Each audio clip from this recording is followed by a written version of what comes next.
Itu akan memotivasi kalian dari kelelahan atau kalian sudah tidak merasa lelah lagi dan kalian ingin berusaha untuk, menjadi seorang yang sukses dan tidak ingin membebani anggota keluarga kalian.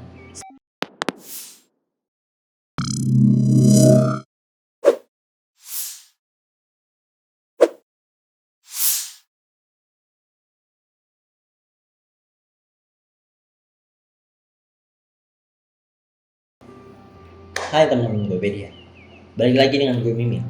Hidup atau perjalanan hidup pasti memiliki arti di dalamnya.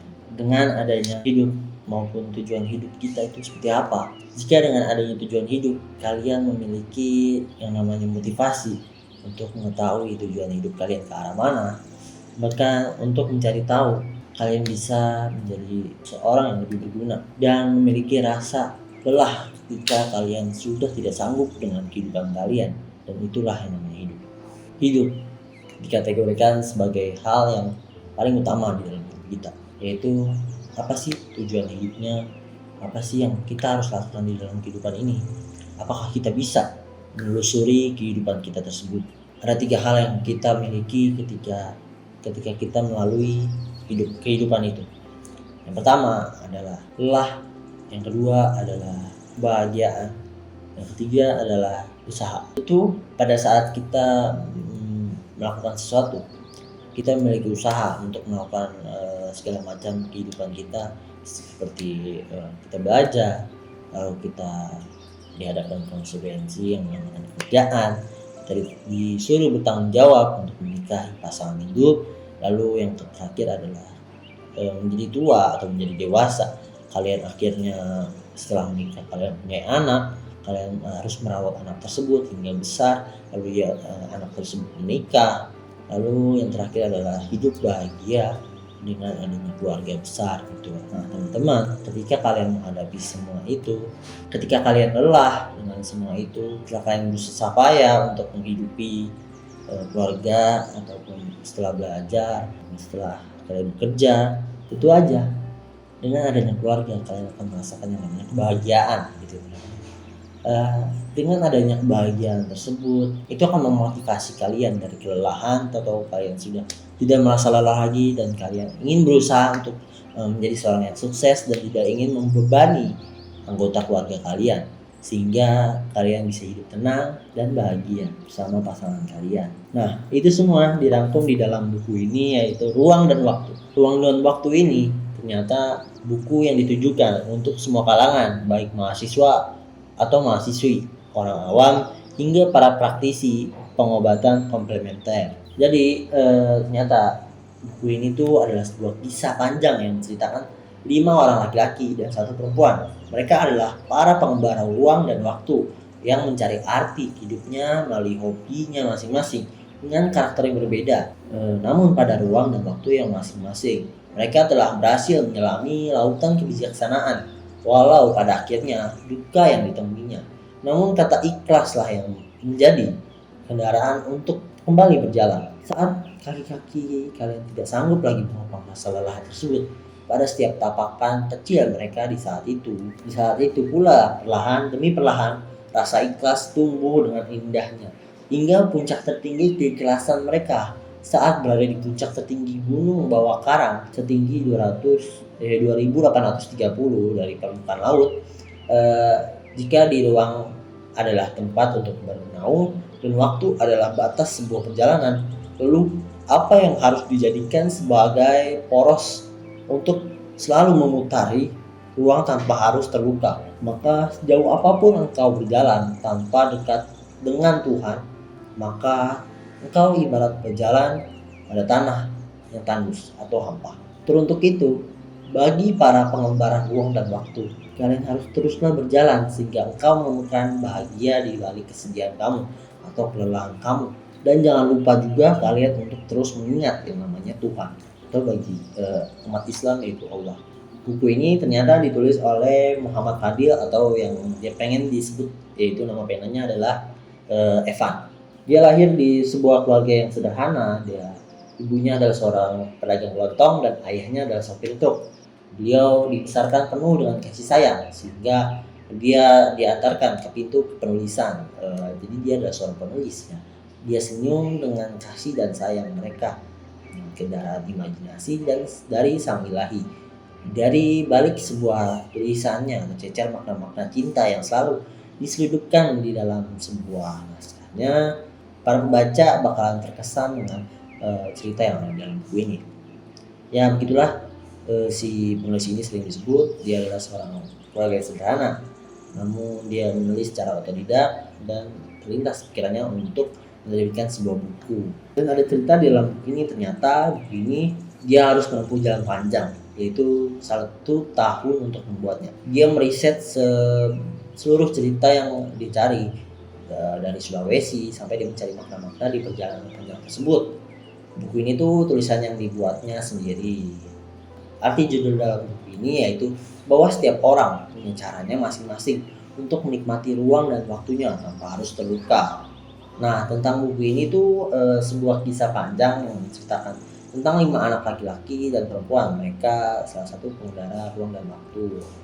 Jadi ternyata buku ini tuh juga mantep banget ya. Jika kita simpulkan adalah ruang adalah tempat bernaung dan waktu adalah batas perjalanan. Apa yang harus kalian lakukan adalah tetap dekat kepada Tuhan ya. Dan jangan juga kalian meninggalkan Tuhan, karena jika kalian meninggalkan Tuhan sama aja kalian berjalan di jalanan tandus gitu ya. Tahu kan jalanan tandus gimana? Jalanan tandus itu yang susah banget untuk kalian lewati. Kalian mesti motong-motong rumput dulu untuk mencari jalannya, ya kan? Susah dah pokoknya untuk jalan di jalanan tandus gitu ya. Tapi ketika kalian mempercayai yang namanya Tuhan, lalu kalian sering banget untuk berkomunikasi dengan Tuhan dengan cara ibadah gitu ya, pasti perjalanan kalian itu gampang kok, mulus gitu. Dengan adanya Tuhan di kehidupan kalian, kalian akan merasakan kejernihan di dalam pikiran kalian, sehingga otomatis apapun itu kalian bisa rasakan dengan kepenuhan kasih sayang gitu.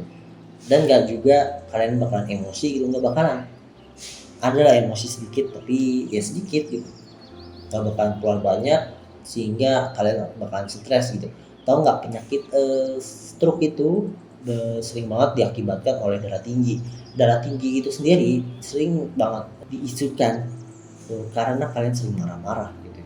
Kamu untuk yang darah rendah jangan coba untuk marah-marah terus ya, karena kemungkinan darah rendah kalian akan jadi tinggi gitu ya. Nggak bercanda. Gue Mimin nggak tahu kok hal tersebut, cuman yang gue Mimin harapkan untuk kalian tetap berada di dalam kalian, yaitu dekat dengan Tuhan ya. Dengan adanya Tuhan di kehidupan kalian, di dalam hati kalian, pikiran kalian akan jernih sehingga kalian dapat melewati perjalanan lika-liku perjalanan kehidupan dengan gampang atau mulus lah. Tentu aja dong dengan adanya buku ini, apalagi ternyata sini ada 6 tokoh ya, ada 5 laki-laki dan 1 perempuan. Banyak banget beragam kisah cerita kehidupan mereka diceritakan di dalam buku ini. Ya mungkin berarti di dalam buku ini memiliki 6 tokoh yang posisinya seperti pemeran utama semua gitu ya. Ya nggak apa-apa sebenarnya, ini harus bagus karena dia menceritakan ke-6 orang tersebut secara rinci. Bahkan dia harus meriset dulu nih perjalanan hidup dia selama setahun di Sulawesi gitu ya. Bahkan ketika mereka sudah berenam nih, akhirnya mereka tuh berani untuk mendaki gunung, yaitu Gunung Bawah Karang, yaitu tingginya itu 2830 di atas permukaan laut gitu. Wow, tinggi juga tuh sebenarnya. Nah, kalian berani nggak nih untuk melakukan hal tersebut? Gue Mimin sih belum berani ya, gue Mimin belum pernah mendaki gunung, tapi gue Mimin pernah kok ke Curug. Perjalanannya juga sama kok, jauh juga. Oh iya, balik lagi ke dalam buku ini. Gue Mimin harapkan dengan adanya buku ini dapat menginspirasi kalian untuk menjadi lebih baik lagi, tetap percaya kepada Tuhan, lalu tetap berusaha atau berikhtiar agar kalian tahu apa arti dari tujuan kehidupan kalian itu sendiri. Gue Mimin harap dengan adanya buku ini kalian menjadi seorang yang baik, tidak sombong, dan membuat diri kalian menjadi seorang yang sangat Masya Allah gitu. Oh iya, jika kalian penasaran nih dengan buku ini, kalian bisa langsung aja beli bukunya di marketplace yang ada di Indonesia, yaitu seperti Shopee, Tokopedia, ataupun Bukalapak. Oh iya, satu lagi ada guepediastore.com, lalu ada juga www.guepedia.com. Nah, tinggal pilih tuh mau yang mana. Nah, jika kalian penasaran dengan si penulisnya ini, kalian bisa langsung aja ke www.guepedia.com karena di situ ada Instagramnya, ada WA-nya juga ataupun emailnya untuk kalian japri dan tanya-tanya ini apa aja sih di buku ini tuh macam-macamnya, dan kalian bisa berterima kasih kepada penulisnya. Lalu kalian juga bisa membeli buku sebanyak-banyaknya lalu menjualkannya kembali, atau seperti reseller lah gitu. Atau kalian juga bisa gabung nih ke resellernya Guepedia gitu kan. Reseller Guepedia juga sangat menguntungkan gitu. Bagi kalian yang penasaran dengan buku ini, kalian langsung beli aja ya. Oke, sekian dulu dari review buku kali ini. Jangan lupa kalian untuk subscribe channel ini karena ini adalah channel official Guepedia. Lalu kalian bisa like, komen, dan share ke teman-teman kalian biar nggak ketinggalan informasi selanjutnya. Sampai jumpa dari gue Mimin. Bye bye.